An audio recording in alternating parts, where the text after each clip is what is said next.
गुजरात की बात भी कर रहे थे गौतम भाई, मैं पूछ रहा था भी गौतम भाई, अब गौतम भाई आ गए। और गौतम अडानी जी, मैं कहना चाहूंगा राजस्थान की बात, ये हमारे राजस्थान के लोगों की हिम्मत को दाद देनी चाहिए गौतम भाई।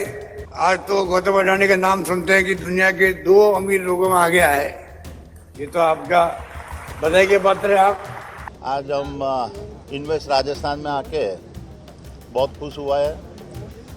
अडानी ग्रुप ने, आपने सुना है कि हमने 60,000 करोड़ का इन्वेस्टमेंट के लिए अनाउंस किया है।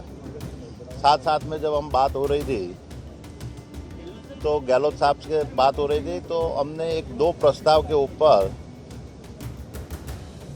मंजूरी दिया है। और वो जो है कि 2 मेडिकल कॉलेज एंड पर्टिकुलरली जो डिस्ट्रिक्ट में जहाँ मेडिकल कॉलेज नहीं है वहाँ सिविल हॉस्पिटल के साथ में किस तरह से मेडिकल कॉलेज में योगदान दे सकते हैं, उसके ऊपर हुआ है।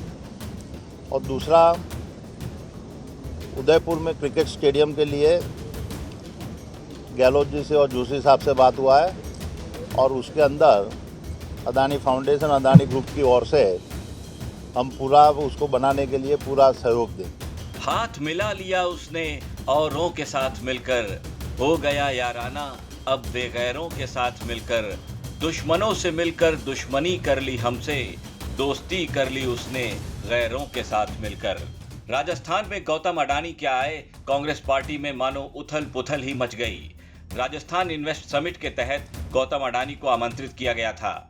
गौतम भाई से अशोक गहलोत ने 60,000 करोड़ के इन्वेस्ट की हामी भी भरवा ली, लेकिन ये बात शायद कांग्रेस आलाकमान को अच्छी नहीं लगी, क्योंकि आलाकमान को लगता है कि कहीं ना कहीं गहलोत साहब के इस कदम से आलाकमान की सियासी इमेज खराब हो गई है। क्योंकि कल तक जो राहुल गांधी अडानी और अंबानी को पानी पी पी कर कोस रहे थे, आज वही अडानी अशोक गहलोत के हमसफर बन चुके हैं।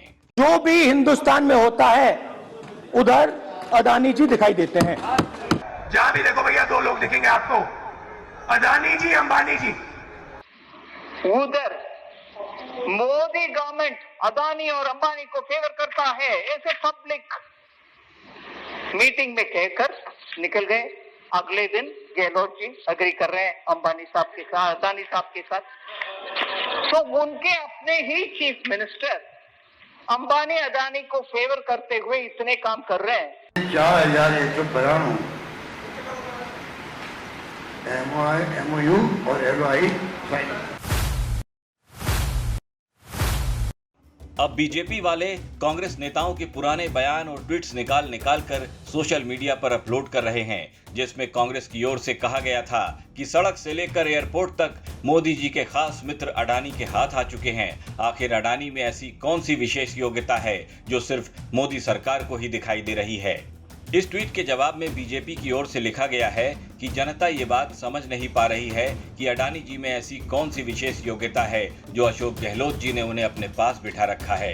बीजेपी प्रदेश अध्यक्ष सतीश पूनिया हो या उपनेता प्रतिपक्ष राजेंद्र सिंह राठौड़, सब ने अडानी को निशाने पर लेने वाले कांग्रेस के वीडियो और ट्वीट्स निकाल कर सोशल मीडिया पर खूब अपलोड करवाए हैं। अजय चतुर्वेदी नाम के एक सोशल मीडिया यूजर ने लिखा है कि कांग्रेस के मालिक तो कहते नहीं थकते कि मोदी ने मित्रों को देश बेच दिया। ये प्रोजेक्ट उस गंदे कपड़े वाले मजदूर से क्यों नहीं लगवाया जो केरल में राहुल गांधी जी से मिला था। उद्योग धंधे लगाना आलू से सोना बनाने जितना आसान भी नहीं। इस मामले में बीजेपी आईटी सेल के प्रमुख अमित मालवीय का ट्वीट भी सामने आया है, जिसमें उन्होंने तंज कसा है कि गांधी परिवार के खिलाफ विद्रोह और असंतोष का एक और संकेत। राजस्थान के मुख्यमंत्री अशोक गहलोत ने गौतम अडानी को निवेशक शिखर सम्मेलन के लिए आमंत्रित किया। उन्हें सीएम के ठीक बगल में सीट दी गई है। ये राहुल गांधी के लिए एक खुला संदेश है जो अडानी अंबानी को फटकारते नहीं थकते। बीजेपी सांसद राज्यवर्धन सिंह राठौड़ ने लिखा है कि राहुल गांधी जहां अडानी जी जैसे उद्योगपतियों को दिन रात अपशब्द कहते हैं, देश की आर्थिक प्रगति में बाधा पहुंचाने के लिए दुष्प्रचार करते हैं, वहीं 4 साल में हिंसा, अपहरण, गुंडई और माफियागिरी और चरमपंथ का उद्योग स्थापित करने वाले उनके राजस्थान के सिपहसालार उन्हीं को गले लगा रहे हैं। सतीश पूनिया ने भी लिखा है कि कल तक जो था विरोधी आज बना मनमीत, धन की जगी उम्मीद तो अपनी बदली रीत।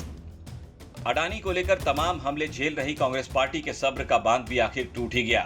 राहुल गांधी ने तो अपनी भारत जोड़ो यात्रा के दौरान ही फिर से अडानी को निशाने पर ले लिया। राहुल गांधी खुलकर आरोप लगाते रहे हैं कि केंद्र सरकार कुछ बिजनेसमैन के लिए ही काम करती है, जबकि आम और गरीब लोगों की चिंता नहीं करती। हाल ही में भारत जोड़ो यात्रा के दौरान भी राहुल गांधी ने कहा था कि दुनिया का दूसरा सबसे अमीर शख्स अडानी भारत से है। ये कैसे हो सकता है कि दुनिया का दूसरा सबसे अमीर आदमी एक भारतीय है और देश में सबसे ज्यादा बेरोजगारी दर है। वो देश में किसी भी व्यवसाय का एकाधिकार कर सकते हैं, कोई भी हवाई अड्डा और बंदरगाह खरीद सकते हैं। इन व्यवसायों के लिए उन्हें पैसे कौन देता है? ये सार्वजनिक क्षेत्र के बैंकों से आता है, ये आपका पैसा है। इससे पहले भी राहुल गांधी सरकार पर उद्योगपतियों के लिए काम करने का आरोप लगाते रहे हैं। अब अडानी को लेकर अशोक गहलोत बीजेपी के निशाने पर तो हैं ही, वो हाई कमान की आंख में भी खटक रहे हैं। बीजेपी इसे गहलोत की बगावत पार्ट 2 बता रही है। इधर गहलोत साहब को समझ में नहीं आ रहा कि करें तो करें क्या। ब्यूरो रिपोर्ट, राजस्थान तक।